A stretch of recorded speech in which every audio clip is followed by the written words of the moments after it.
ధన్యవాదాలు అధ్యక్ష.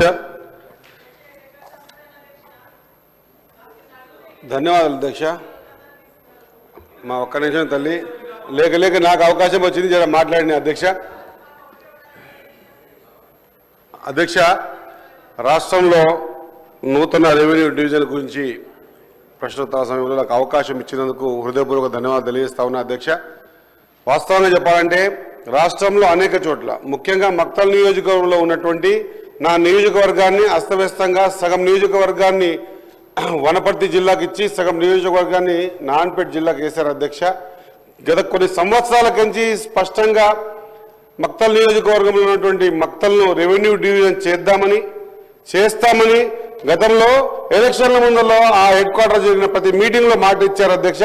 అదే మాదిరిగా ఆత్మకూరుని, వనపర్తి జిల్లాలో ఉన్నటువంటి ఆత్మకూరుని కూడా రెవెన్యూ డివిజన్ చేస్తామని గతంలో ఎలక్షన్లో మాట ఇచ్చారు అధ్యక్ష. కానీ ఎక్కడ కూడా ఆ ఊసలేదు అధ్యక్ష. ఈ రెండు రెవెన్యూ డివిజన్లు మక్తల్ నియోజకవర్గంలో వివిధ జిల్లాల్లో ఉన్నాయి కాబట్టి రెవెన్యూ డివిజన్లు అనివార్యం అధ్యక్ష. నాన్పేట్ జిల్లా చేసేటప్పుడే దాంతోపాటు మక్తల్ రెవెన్యూ డివిజన్ చేయమని చెప్పి ఎన్నో ప్రతిపాదనలు పంపించినా కూడా, ధర్నాలు రాస్తారోకోలు చేసినా కూడా, నిరసన కార్యక్రమాలు చేసినా కూడా చేయలేదు అధ్యక్ష. అదే మాదిరి దాదాపు ఇక్కడ మక్తల్లో కానీ ఆత్మకూరులో కానీ 100 రోజులకు పైబడి నిరాహార దీక్షలు కూడా చేశారు అధ్యక్ష.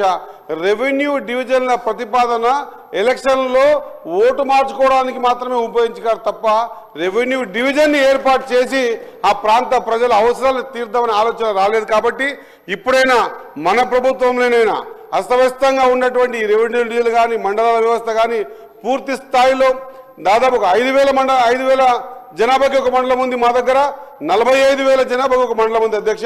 ఇట కాకుండా రెవెన్యూ డివిజన్ సబ్జెక్ట్ వచ్చినప్పుడు మక్తల్లో నాన్పేట్ జిల్లాలో ఉన్న మక్తల్ని, అదే మాదిరిగా వనపర్తి జిల్లాలో ఉన్నటువంటి ఆత్మకూరుని కూడా రెవెన్యూ డివిజన్ మన ప్రభుత్వం చేయాలి, దీని దిశగా ముందుకు పోవాలని హృదయపూర్వకంగా నా తరఫు నుంచి కోరుతూ సెలవు తీసుకుంటున్నాను.